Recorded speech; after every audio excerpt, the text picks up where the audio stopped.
Headlines प्रायोजक राम बंधू आचार, आपला टेस्ट पार्टनर।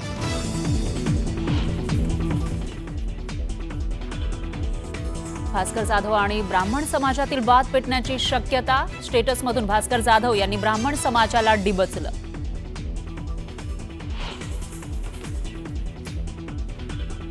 राष्ट्रवादी काँग्रेसचे नेते नवाब मलिक यांच्याकडे मुंबई निवडणूक व्यवस्थापन समितीच्या अध्यक्षपदाची धुरा। राष्ट्रवादी काँग्रेस मुंबई महानगरपालिकेची निवडणूक नवाब मलिकांच्या अध्यक्षतेखालील समितीच्या नेतृत्वाखाली लढणार।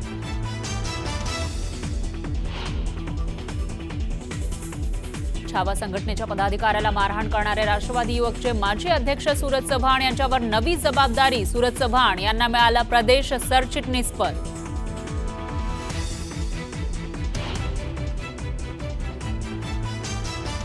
उद्धव ठाकरेंना महायुतीमध्ये स्थान नाही। मुख्यमंत्री फडणवीसांचा नेटवर्क 18च्या कार्यक्रमात मोठं वक्तव्य।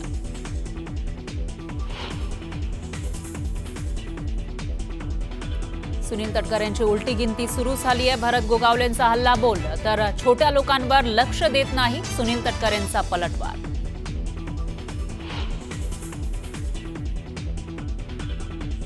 कबूतरखान्यावरून मुंबई हायकोर्टानं राज्य सरकारला फटकारलं। कबुतरांच्या खाण्याचा विचार करू नका, लोकांच्या आरोग्याचा विचार करा, हायकोर्टाच्या कानपिचक्या।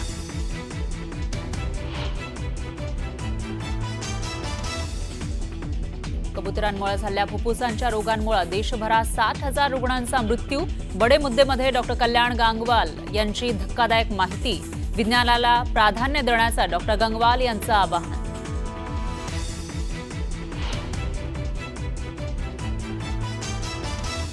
नालासोपाऱ्यातील 41 अनधिकृत इमारती प्रकरणी ईडीकडून मोठी कारवाई। वसई विरार महापालिकेचे माजी आयुक्त अनिल कुमार पवार यांना ईडीकडून अटक।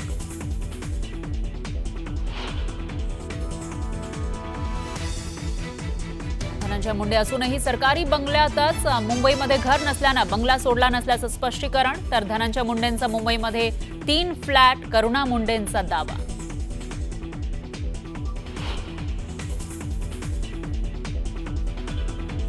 गणेशोत्सवाला राज्योत्सवाचा दर्जा दिला जाणार। फडणवीसांच्या उपस्थितीमध्ये गणेश मंडळांची बैठक संपन्न। तर ऑपरेशन सिंदूर बद्दल जनजागृती करण्याच्या सूचना।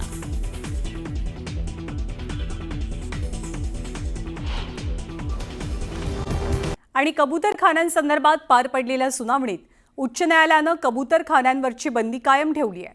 पण तरीही दादर भागात अनधिकृत पद्धतीनं कबूतरखाने सुरू असल्याचे चित्र दिसतंय। कबूतरखान्यांच्या विरोधात शांततेत आंदोलन करणाऱ्या मराठी एकीकरण समितीच्या कार्यकर्त्यांना बुधवारी पोलिसांनी आपल्या खाक्या दाखवत ताब्यात घेतलं। पण मराठी आंदोलकांची धरपकड करणारे पोलीस जैन आंदोलकांच्या वेळेला हतबल का होते असा सवाल या निमित्तानं उपस्थित होतोय।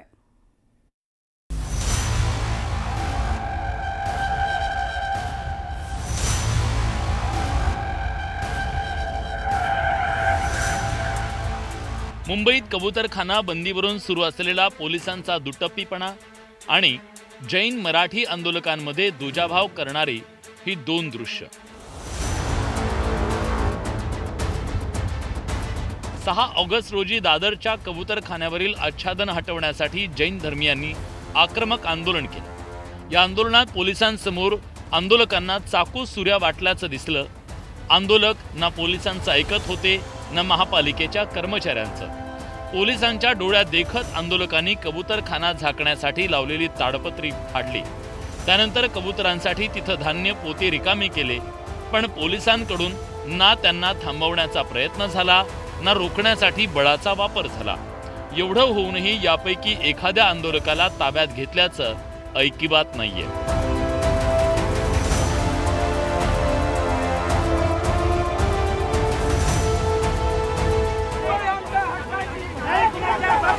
पण बुधवारी जेव्हा मराठी एकीकरण समिती आणि मुंबई चळवळ समितीच्या कार्यकर्त्यांनी कबूतरखान्याच्या विरोधात निवेदन देण्यासाठी एकत्र आले तेव्हा पोलिसांनी काय केलं तुम्हीच बघा।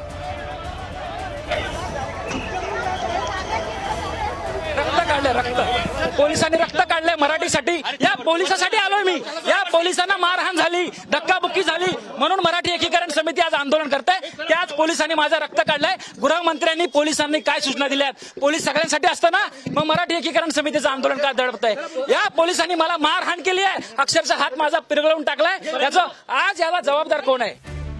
कबूतरखान्याच्या विरोधात हे आंदोलक शांततेत विरोध करत होते, पण शांततेत सुरू असलेल्या विरोधालाही पोलिसांनी रोखलं. कर्तव्यदक्ष दादर पोलीस ठाण्याच्या पोलिसांनी मराठी आंदोलकांची धरपकड सुरू केली. जैन आंदोलकांना साधा हात लावण्याची हिंमत झाली नाही. याच पोलिसांनी मराठी आंदोलकांना पकडून ताब्यात घेतलं. त्यामुळे पोलिसांनी केलेल्या या मुस्कट दाबीवर आणि दुटप्पीपणावर मराठी आंदोलकांनी तीव्र नाराजी व्यक्त केली. तुम्ही पुत्रांचे हक्क गेले कुठे? एवढी आंदोलन झाली, शस्त्र उचलण्याची भाषा झाली, त्यांच्यावर काय तुम्ही कारवाई केली? हाच तर आमचा प्रश्न आहे ना आजचा. आज आम्ही आंदोलन आहे, पोलीस आयुक्तांना खरं तर निवेदन देण्यासाठी मराठी एकीकरण समिती येते आणि त्याच्या अगोदरच जर त्यांच्या कार्यकर्त्यांवर किंवा मराठी माणसावर जर अशा पद्धतीचा अन्याय करून जर तिथून उचलून इथे आणण्यात येत असेल, आज गरज आहे मराठी माणसाला एकत्रित येण्याची, आम्ही तेच करतोय. हा आदेश मान्य करावा सगळ्यांनी, अशी आमची फक्त आग्रहाची विनंती आहे. आणि ह्याच्याकरता कुठल्याही राजकारणाने पोलिसांवरती पालिकेवरती दबाव आणू नये. आणि असा पोलिसांना दबाव टाकून असं मराठी माणसाला जर तुम्ही धरपकड करत असाल, मराठी माणसाबरोबर तुम्ही जर हिंसा करत असाल, तर मराठी माणूस आणखीन उग्र पद्धतीने हे आंदोलन करेल.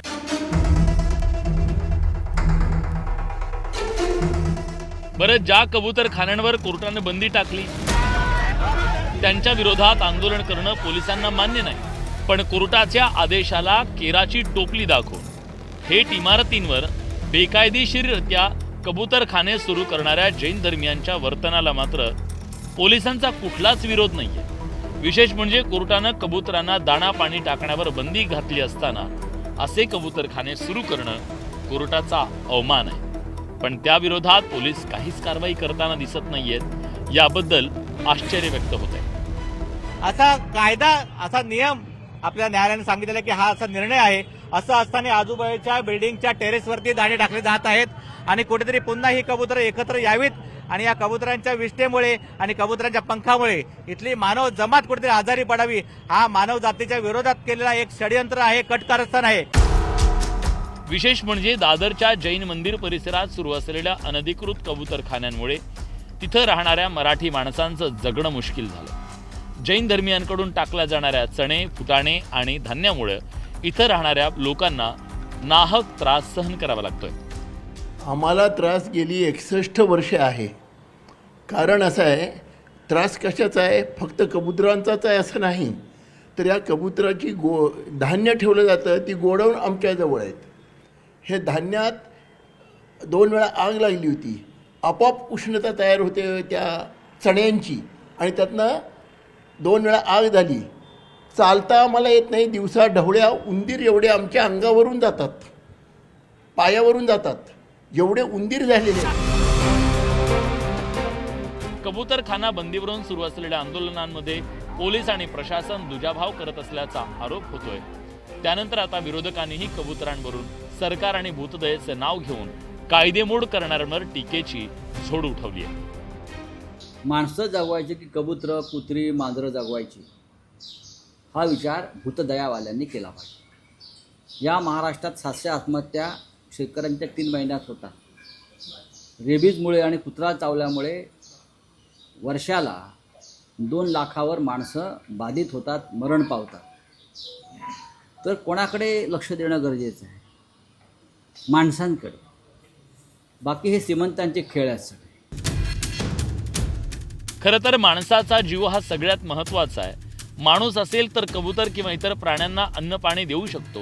त्यामुळे कबुतरांबद्दल प्रेम दाखवणाऱ्यांना भूतदया किंवा पुण्य पापाच्या नजरेतून नाही, तर माणुसकीच्या भावनेतून कबूतरखाना बंदीचा विचार व्हायला हवा. पण तसं न करता काही जैन धर्मीय अनधिकृतपणे कबूतरखाने सुरू करतायत. त्यामुळे कोर्टाचा अवमान करणाऱ्या लोकांवर कारवाई होणार की फक्त मराठी आंदोलकांची धरपकड सुरू राहणार, असा सवाल सामान्य विचारू लागले. शरद जाधव, न्यूज 18 लोकमत, मुंबई. आणि कारवाईमधल्या भेदभावासंदर्भात राज्याचे मुख्यमंत्री देवेंद्र फडणवीस यांना जेव्हा विचारलं गेलं तेव्हा त्यांनी काय प्रतिक्रिया दिली, जाणून घेऊया. देखिए, दोनों के ऊपर एक्शन हुआ और दोनों के ऊपर एक्शन नहीं हुआ. मसलन बड़े पैमाने पर जैन संगठन के लोग जब गए थे उनको भी रोका गया, उसमें भी जो एक कार्रवाई पुलिस को करनी पड़ती है वो गई। और आज एक मराठी संगठन के 30 लोग गए थे, ज्यादा लोग नहीं थे, 30 लोग वहां पर गए हुए थे, उनको भी पुलिस ने रोका और वापस भेजा। उनके ऊपर भी कोई कड़ी कार्रवाई नहीं की।